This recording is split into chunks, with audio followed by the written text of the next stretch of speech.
Ladies and gentlemen, thank you for listening to another episode of Let's Talk 20s. For this episode, episode 21, the title is Self Love. So, myself, Connor, and GT talk about the topic self love. Are you able to love others if you can't love yourself? Find a balance of self love and being able to care for others, and kind of our way of thinking about remaining positive even when stuff around you seems to be falling apart. So, with that being said, there's a lot more content in this episode. You guys will love this one. I hope you guys enjoyed as much as we did recording it. Just want to say thank you for all the support. Like I said, we hit the milestone for episode 20, and I'm so grateful for every single one of you who have listened. So, with that being said, guys, let's get into this episode. Peace. Ladies and gentlemen, welcome back to another episode of Let's Talk 20s, episode 21. We passed a milestone of episode 20, which is, by the way, I think a fantastic milestone to reach. Yeah, let's go, man. Let's go. There's been a lot of great feedback from episode 1 up until now, and I just want to say thank you to every single person who has listened either to all 20 episodes or even just one episode, tuned in for a little bit. It means a lot to myself, and I know it means a lot to, Connor and GT as well. Mm-hmm. So it does. For sure. You guys. How are you boys doing today? First off, just want to read the room real quick. I'm ready, raring to go. I've been so slammed today, but this will be nice to just relax and talk about things that are important in life, Yeah, I'm broke as shit right now. I don't know about you boys, but between the holidays and buying presents for this person, next thing you know, I look at my bank account. Yeah, out here balling out on people. I know. Yeah. Nobody's balling out on us. well, good. Let's get into this episode, boys. Episode 21 is going to be talking about self-love, which is a pretty open-ended topic. We can kind of steer the conversation however we want, and we might actually break this down into, different segments because it's something that there's so many different avenues you can go in. But let's go ahead and hop into it. For the first question, is learning to love yourself an intrinsic value or something that you find through your environment/upbringing? I think personally it's something where it's intrinsic through the outside environment, and the outside environment affects your intrinsic adaptation to it and changes and accepting of your personal self-love. I don't think it's one or the other per se.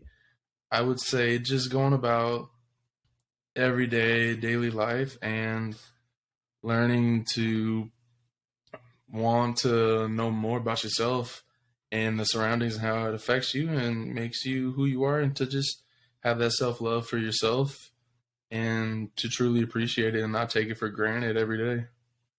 Yeah, I agree. For sure. I think some people are born with certain personality traits that make it easier for them to look past, like maybe anxiety or certain other disorders where they don't value themselves as much because they feel so crazy in the head, maybe. But if you have a good positive environment, upbringing to maybe counteract like what you were born with, then you can grow up in a nurturing way to manifest the self-love, and you can practice coping strategies against maybe what you were born with. So I think it's give or take with that one. Regardless of how you're born, regardless of where you came from, you can always learn how to love yourself properly. But I do think it's definitely easier for some people, and some people have the benefit of maybe loving themselves too much at first, so. Yeah, 100%. That's true. 100%. I was going to say it's definitely more difficult for people to know what self-love or even what love is in general when you're in a not very loving environment or household growing up. But like you said, Connor, that you can always find a way as you grow older, because if you want to know what love is or you begin to love someone, you start to explore that yourself. It's definitely a combination. Absolutely. Yeah. And that's the thing is like, it kind of reminds me of this quote that I was reading. There's like a give and take about like how you love yourself and then how you treat others too, like based on the environment that you grew up in. If the people that you're raised by, if they learn how to love themselves before they raise you, then they know how to give that to you so that you can learn to love yourself. This quote that I read, it was, how you love yourself is how you teach others to love you. It's by a Rupi Kaur. Hopefully I'm pronouncing that right. I thought that was a very interesting quote. What do you guys think about that? Man, I don't want to go against the quote. How to love yourself is by teaching others how to love you. So I think it's very hard for me to kind of accept that quote, and that might be just me. But I think it does also, in a way, is very true, because as human, we look for accepting people. And I think that's where a lot of people focus and rely on so much, which, and I'm not saying that it's completely wrong, but me personally, I would say to a certain extent, but don't make that your priority focus, is to have other people like you, because not everybody in this world is going to like you and love you the way that you love yourself, or you think that people should love you for how you are. Yeah, I think it's like the golden rule: treat others how you want to be treated. In a way, it's kind of one of those things where if you treat others with love, you obviously want to be loved back, right? That's human nature. You want it to be reciprocated. And I think that's kind of what that quote's kind of embodying, in a way, is the reciprocation of love. If you are trying to pour your energy and time and everything into individuals, you obviously want that to be reciprocated. Yeah, that's all. But I would say, like, not all the times you're going to get that. And that's the unfortunate truth, like sad truth about the world. I had a different read of this quote, maybe not completely from you guys, but I think y'all hit it on the mark for sure, where you need to love yourself and you shouldn't care so much about the love from others. I mean, you should care to an extent, but you don't want to place all your value in that, because if you place your value in that, then you have nothing to stand on. Like, what if you lost everything, for example? But the takeaway that I took from this quote is to not focus on that, and is to focus on loving yourself and to be the best version of yourself. And as a result, that does teach others how to love you, not by looking for it, but by you look out for yourself and look how to love best. And people just gravitate towards you because you're loving yourself the most. That's how I took the quote. I can see why y'all took it that way, though, because it's like a fine line that you have to find, I think. No, I totally agree with that. So, because that's also going back to being the originality of yourself and being the true you. How can someone love you if you're putting on a fake you? Because no one likes a fake person. Yeah. I think that kind of ties into, like, my question with, why is it so hard for people to speak up when it comes to things that they care about or / love? I think partially it does have to do with, if you don't value the things that you love, at maybe, like, for example, if you have a friend who is coming to talk to you about something that they love, and you, like, really care about it and you really support them and you show a ton of interest in it, and you don't hold that same standard for yourself with the things that you love and care about, it's hard to talk about it, because, like, you're not putting in the same amount of effort into your own self-love, into your own values, as you are in other people's. So I think it kind of ties into what we just talked about with the previous question. It has to do a lot with where you get your love from, is what I would say, which is why it's so hard. If you get it always from other people, you might be waiting for other people to support you so that you can talk about it, rather than just talking about it, Yeah. The first answer that came to mind was one that people think that when they speak about things they love about, we're sensitive to be considered selfish. And I feel like a lot of times people would think that if you speak up about things that you care about or love, they think that you're being self-centered, or you're bringing yourself into the conversation often, which it's human nature to not be judged that way, or to have others feel that way about us. And so I think that plays a big role into it. And then, like Connor just said, we're also very timid in order to be the first one to speak up. We're very keen on letting someone speak first, and then we're like, oh yeah, I'll back up what Connor said. It proves how much you love or care about something or someone when you are the first person to speak up about it. But getting over that obstacle and not being so insecure about openly talking about it is something that I know would be my reason why.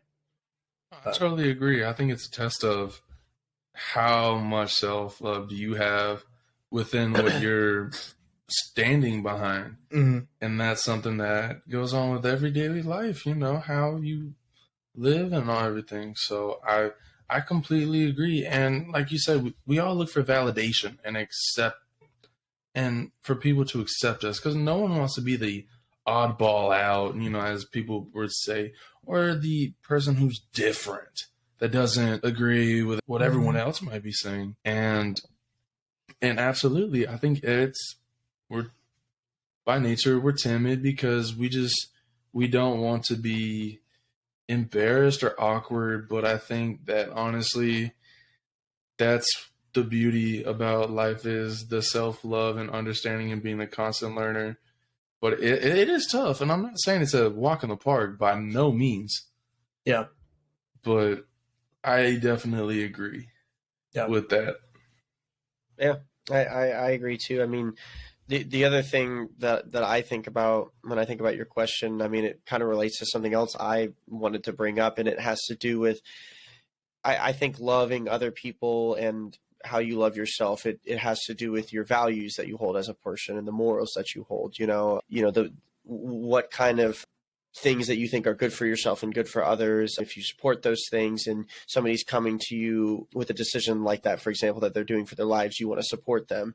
But then when it's with ourselves, like we can beat ourselves down so easily, and it's not the same standard. So I know that's something I struggle with. I don't view myself objectively. I view myself so subjectively. And I'm curious, why do you guys think that's so hard for people to do in order to view ourselves objectively? I want Tanner to go on this one because I feel like if he's going to go down the road I think he is, I think I can piggyback off it really well. Well, newsflash, I'm not going that route. I don't even know what you're talking about, but I might be. What I was going to say is it's so much easier to care about others and not necessarily distract yourself from your own problems or how you actually view yourself. But it is in a way. I mean, this time of year, for example, Christmas and the meaning of gift giving and trying to, make others feel special for what you bought them, or to spend time with family and have that quality time together. It's a perfect example of us kind of valuing the validation / love for material. Others instead of, not even material, but just like loving others and having that as like our coping mechanism, or as a way to kind of distract ourselves. Because I know personally that's what I would do, at least to really all the other conversations we had, relationships, whatever. I would care more about that person than I would about myself. And I think that goes hand in hand with kind of the self-love / loving others. It's so much easier for me to provide, give, love, care about other people, and having that as my consumption of time, rather than really looking inward and trying to figure out what I need or want for myself. Mm-hmm. But something I'm working on. Yeah, I think with me personally, going off of that, I would say I really do care about others, and I put others before I put myself. For an example, I'll call Tanner just to be like, you do, like, how are you doing? What's going on? How's life? And I'm sure Tanner can, test and back me up with this. I'll call him randomly, like, dude, what's going on? Give me a life update. I think, me personally, it's come from experiences to love myself when something might happen, to know that if I don't even love myself, how can I love myself after something happens that maybe I didn't see, I didn't want to happen, that happened? Because guess what? We've said it in previous podcasts. Shit happens. That's right. Life happens. That's right. So, and if you don't have the self-love for yourself before that moment, what level is your self-love going to come to? But going back to your question, so I'm not going off on a tangent, objectively, I think it's hard because people always, like Tanner said earlier, it's kind of, people look at like themselves and stuff, and they don't put it in someone else's perspective, which I want to say both of y'all said in maybe the previous podcast or the one before. It's take yourself out of the picture and put yourself in someone else's. And it doesn't have to be like right at the moment you say or do something, but like learn from it like later on. And how do you love yourself like afterwards? How did that affect you? So that way, just when you're carrying on with life, because life is going to carry on. How can you love yourself and grow and progress your self-love for yourself from there on, going forward?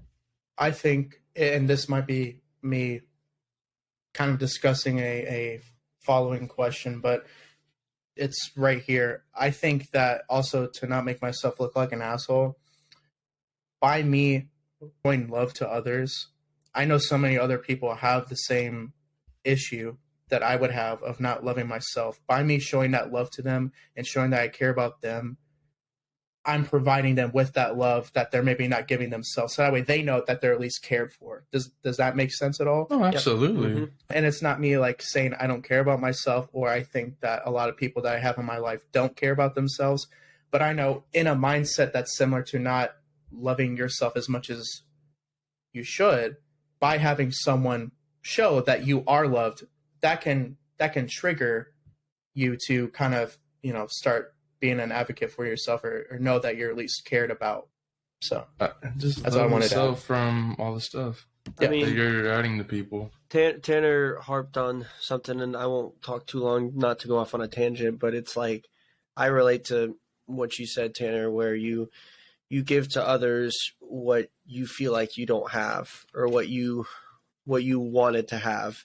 And maybe it's because you didn't push hard enough to give that to yourself. But I know that I always ask people how they're doing. I always try to show a lot of love and care and affection to people, and show interest in people's activities, because I don't want anybody to feel the way that I do sometimes. And that's tough for me, because it's like I need to say that to myself sometimes, talk to myself like that in the exact same way.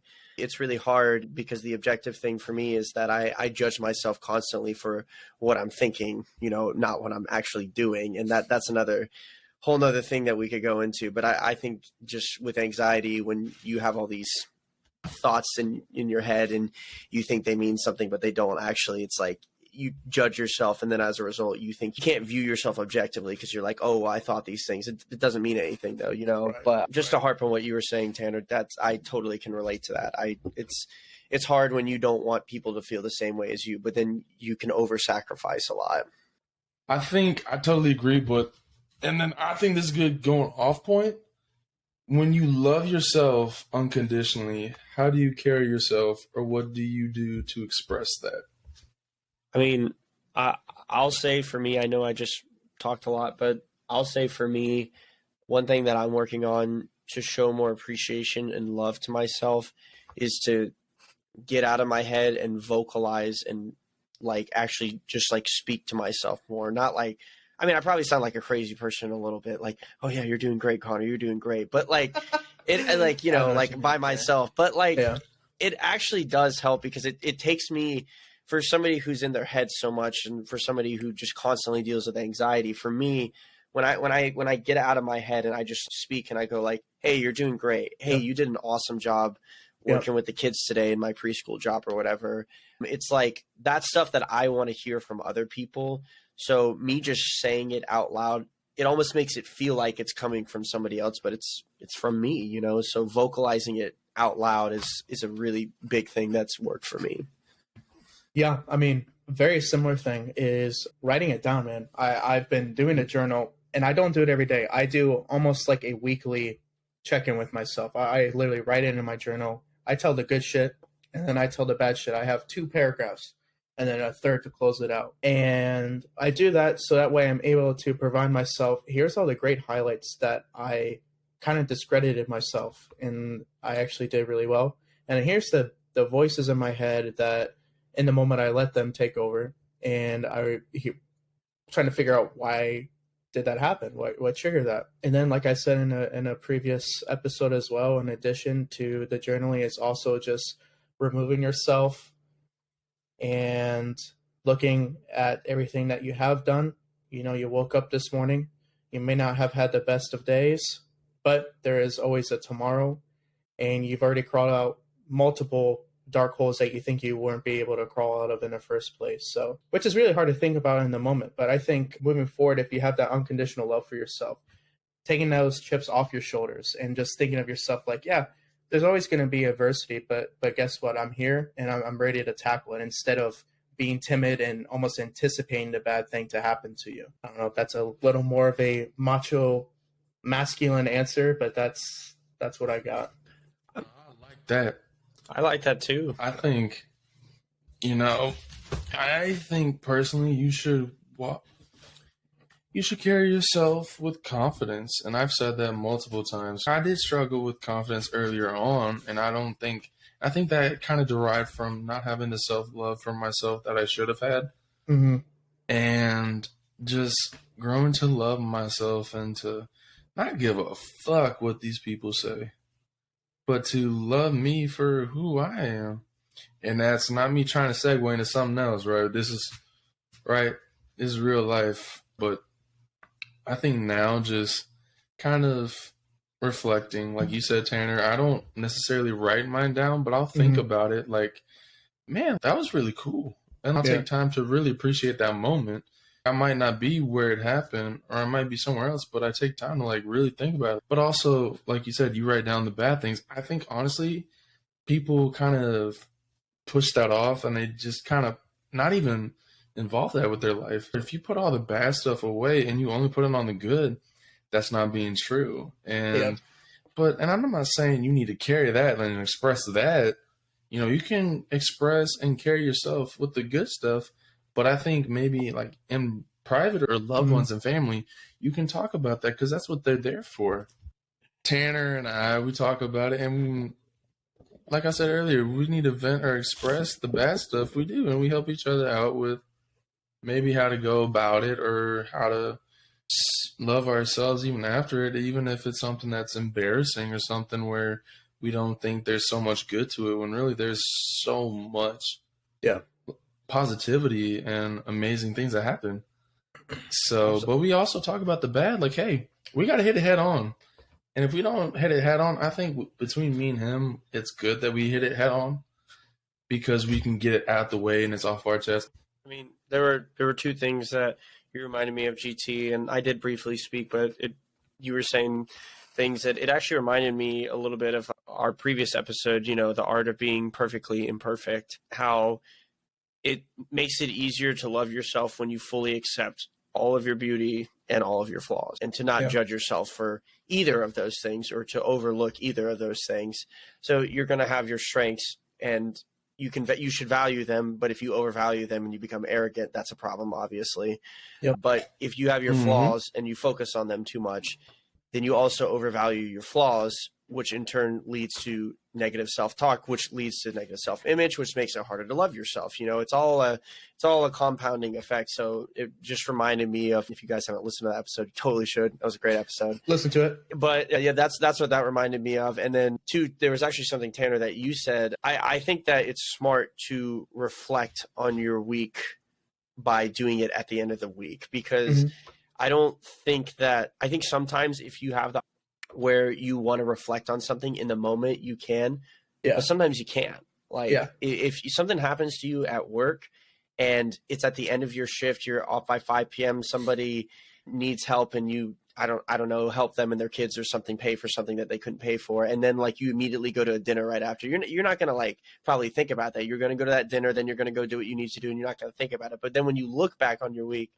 oh, I did this, it gives you like time to reflect, basically. So I think that's smart to do that at the end of the week, because your brain probably can't always catch up with that. And you shouldn't put that much pressure on yourself to think you got to stop just to recognize yourself every time. No, just, recognize your strengths and weaknesses, but don't put so much pressure that you've got to like fix the entire world like right then and there, Yeah. And the reason why I do that is because I am an emotional dude. When I feel a certain emotion, like my highs are highs, my lows are lows, man. When I'm pissed off or when I'm sad, I see red or I'm into blues, and some things just take time. I mean, that at the end of the day, that's all it is. Some things just take time to undo themselves or to fully digest and kind of have a third person perspective on it.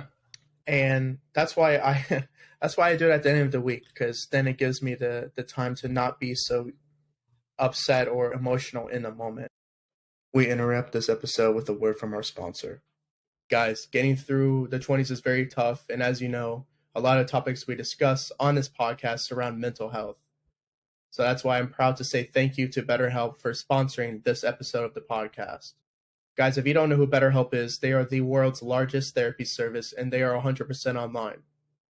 With over 25,000 licensed and experienced therapists, you can be helped with a wide range of issues. To get started, first you answer a few questions about your needs and preferences for therapy, so that way they are able to match you with the right therapist from their network. You can then chat with your therapist however you seem fit, whether it's text, chat, phone, or video. You can chat with your therapist at any time, and you can schedule your live sessions whenever it is convenient for you.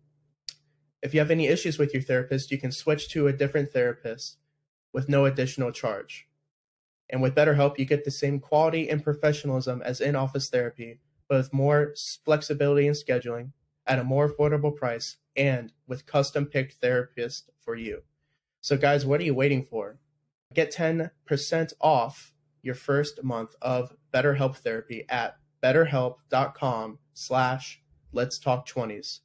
That is BetterHelp, HELP.com/letstalk20s. Thank you guys for listening, and let's get back into the episode. But that kind of ties into what I was going to bring up for the following question, is because self-love, when you are emotional and you specifically don't provide yourself enough love for yourself, that affects the people around you. And it's very easy for people that are very involved in your life to notice, all the maybe self-negativity you have or whatnot. And so my question for you is, how can you love someone if you don't love yourself? Speaking more on a relationship side, have you been in a relationship where either you or your partner experienced this? And if so, how did that affect your relationship? Oh, God, yeah. Oh, yeah. Yeah. I'm sorry, I know Connor's got some juicy stuff. Y'all gonna have to wait. With me, I kind of went along the road of other self-love and wanting them to have that self-love and not necessarily even taking into consideration my own self-love for myself. I went into what can I do for them and not even myself, being completely selfless. Yeah. And I think that made me oblivious to maybe how I was being treated and how I was, being thought of when I didn't think about it. And I gave all this love, attention, and everything, and time, effort, everything to a girl who, and I'm not going to say it wasn't worth it because I learned a lot from it. Might have had a self-love for herself, but didn't see the other side and to help me grow as a person as well, right? And that's why I'm not with that person, because it's a two-way road with that. And that's why I've learned from it and known that before I can love somebody else and truly give them myself, I need to be more grounded and based and have a better foundation for myself. Yep. So it's just long story to short answer. Strong foundation and base within my self-love so I can give that to my significant other. Yeah. I mean, I definitely relate to that situation, GT. I've been on both ends of the spectrum, and to answer your question bluntly, Tanner, how can you truly love somebody if you can't love yourself? I don't think you can, personally. No. Not truly, because it can lead to like a parasitic relationship, or it can lead to an unhealthy relationship. I've been on one end of the spectrum in my first relationship where I had worked really hard on myself for a couple of years. I met somebody who did not value herself and put all of her self-worth in me, and changed her life for me in a lot of ways. And while that's great and all, and that's nice in some regards, I couldn't be a full support system / therapist for somebody because I had to focus on myself. So then I didn't feel comfortable with that. Things didn't work out because of that, and I broke that off. And then more recently, because of what I've been through, I've lost a lot of self-love, and I've lost a lot of self-confidence, and I've lost a lot of myself. And I fell for somebody who had endless amounts of self-love to the point where Hell maybe yes, you do. maybe it was too much self-love, arguably. And that's whether that's up for debate. There's no denying that she had a healthier outlook on herself than I did. Yeah. And so because she had that for herself and I wanted to do everything for her, there were times when we would run into things where I couldn't handle certain conversations. Even though I tried to, I had already sacrificed so much of myself to be there for her in so many ways that I had expended all of my energy and kept pushing and not realizing that I had already crashed like months or years before, probably a year before, and that's trying to rebuild after something like that. When you realize how far you've gone, excuse my language, but it's fucking tough. But seriously, I mean, it's tough. I've been on both ends of the spectrum. And then it also makes you really wary for your future relationships. I have a guard on myself now. I have a guard on my heart.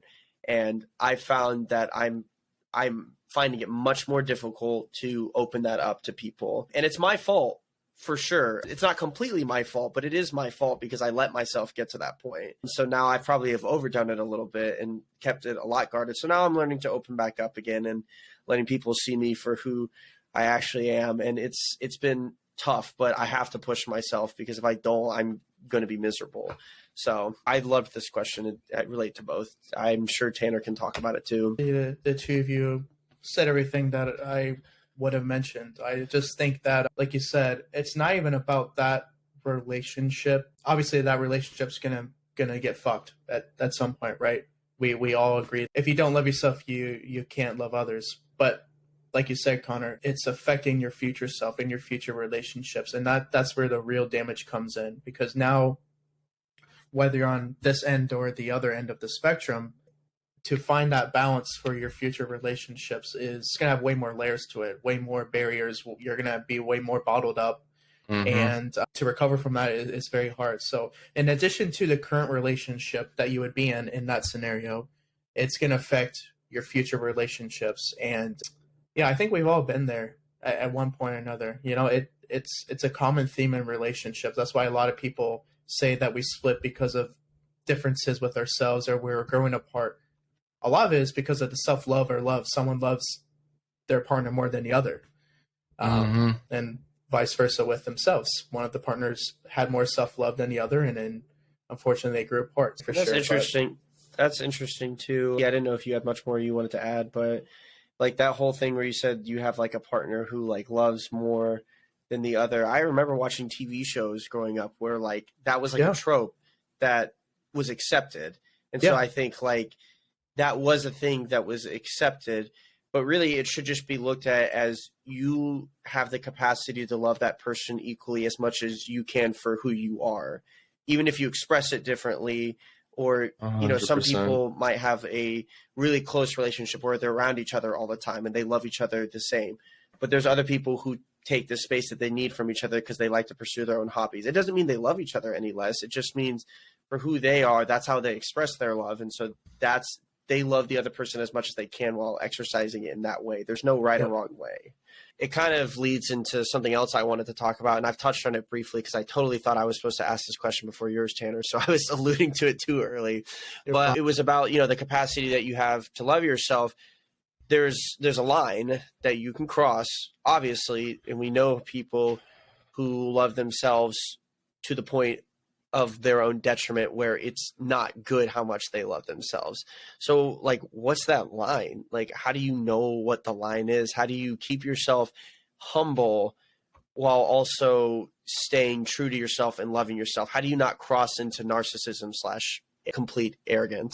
Really what it boils down to is your interaction with others, whether it's your friends, family, relationship, is the love or care one-sided. And that's how you can determine if you're being arrogant and just an asshole and self-centered, or cocky, whatever word you want to use. Greedy, exactly. Selfish. It's one of those things where if you start to realize that your quality of relationship, your quality of friendship, everything, the quality of the relationship with your family is declining, that's something you got to check in on. And I know people drift and grow apart and everything, but that fine line of not being an asshole really just boils down to your interaction with others. and realizing that they also have feelings and everyone has their self-love problems. No one is perfect. Like you said, if it's talking about one person's side and that person doesn't even think about bringing up the other person's side on what maybe they think, how they're feeling, what they're doing. If it's about one-sided, if it's a one-sided road, it's some arrogance is in there and it's on someone's side. Because in life, a relationship, because that's not a relationship. Basically, you're just another therapist for somebody and you're not even getting paid and you're doing that shit for free. Yeah. But it depends with the relationship. You brought up exactly what I was trying to say, and I was leading up to it, was that every relationship you have with someone, whether it's family, friends, relationships, it's always about compromises. That's what relationships are. Relationships always need to be two-sided. And if you're at a point with self-love where you don't realize the other person's sensitivity to something, or whether they need your love, or that you're just being a little too self-centered and they're trying to show how much they care about you and you're not reciprocating it. It's all about push and pull with relationships. And I feel like that's where you can figure out the line, or how you don't cross the line. It's being open-minded and realizing that everyone's different. Everyone has different love languages. Everyone has different perspectives on what they consider their self-love, or how much capacity of love they can provide you to you. Just realize that everyone's going to be different. Does that mean that some people love you less if they aren't calling you as often as you are calling them? No, not necessarily. But that's a perfect example of a compromise where you have to realize some people are just different, think differently, and you just have to keep that in mind in terms of your relationship with anyone. Yeah, you can't place more like somebody's capacity for love or vision for love or way they practice love as more important than anybody else's, including your own. That's Right. where I think the line is, and I think you guys summarized it beautifully. If you value other people's perspectives too much, you go to negative self-love. If you value your own too much, you go to arrogance. You gotta learn what the line is for what you think love should be, and you gotta value everybody else's, because everybody's raised differently. We've talked about this, Yep. Self-love is tough, and learning how to love yourself is hard if you've never taken that step. Even if you've taken the steps, even if you've been doing it for years and years and years, or you're trying to change your boundaries with it, it's hard. But one thing that you can do is make it consistent. Keep it consistent, keep habits with this consistent. We've talked about this. Consistency is key, and this is absolutely no different. I'm curious, in terms of self-love, just for our viewers out there, what kind of daily habits you guys might have that we could maybe give to others so that they can find it easier for self-love. I think, well, me personally, what I do for self-love, I tell myself, life is awesome. You're alive. You woke up. You have so much in front of you. Mm-hmm. Why be so greedy or unthankful? Like, if it could be worse. I tell people, ask Tanner every time I get off the phone, like people that I truly do care about and everything, I tell them I love you. Like, I do that because I never ever want them to think that I don't love them. I always and I tell them, almost like reaffirmation. I can relate to that. What I do for myself is I basically take a daily habit that I do, and I check in on myself every single day that I can. And I think what it is, honestly, is I try to give myself a really unbiased look at how I'm feeling. I'm like, hey, how are you doing? Just giving myself time to check in, because I know me, I'm super emotional, and regardless of how great my life is, sometimes my emotions just will absolutely not let me hear it. They'll just be like, no, fuck you, your life sucks. And it's no, I know it doesn't suck, but my emotions play tricks on me. So I have to ask myself how I'm doing. And then I just let myself say or feel or think whatever I want to talk about. And I do it in a really unbiased way. For me, driving when I go to work, it's 15-minute drive. So I don't listen to music. Then I just talk to myself. I'm like, hey, how you doing? How's it going? And I have to check in with myself, because if I don't, I get so busy that I look and I'm like, I haven't self-reflected in days. Yeah. And so I used to do that, but now I I do daily self-reflection. And because I've been doing that more, it's actually promoted for me to reflect on the things that I do well more. So that in turn increases my self-love. So when I started practicing that, I took one step in this direction. It wasn't the biggest first step that I wanted to take, but it was still a step in the right direction. And now I've taken another step, and now it's towards positive self-love. And now I'm making like tangible progress. So just taking your first step and like getting yourself into that kind of mindset is a great way to start it. The mindset is the biggest thing, right? You can have all the self-love you want, but if you have the mindset where as soon as something bad happens, it just, phew, that's a hard thing to overcome. But once you're able to take challenges or issues that do happen in your life and think of it more as a lesson rather than an obstacle, for me, that is something that has allowed me to, even when I'm at low points, to still be grateful for the experience and have that affirmation of, hey, I had this experience, but I learned from it. And if it happened again, I would know how to handle it maybe differently or more effectively. And then when I'm laying in bed, dude, before I go to sleep, I used to just let every thought just race in my head, and then I'm not able to fall asleep. And now what I do is I actually just do a nice little relaxation replay of all the good that happened during the day and be grateful for those little things. In terms of like daily affirmations or daily things you can do for yourself in order to kind of help your self-love, it just boils down to your mindset, being appreciative and realizing the good that is in your life, even if it's just the small things, because it's very easy in the busy lives that we have to take the small things for granted, and we lose sight of that, and we just focus on these big goals, accomplishments, pillars, milestones, whatever. So, all right. Well, I agree. Well, fellas, we're going to go ahead and sign off here. Episode 21, Self-Love. Thank you guys for listening to another episode of Let's Talk 20s. We'll see you guys in the next one. A peace.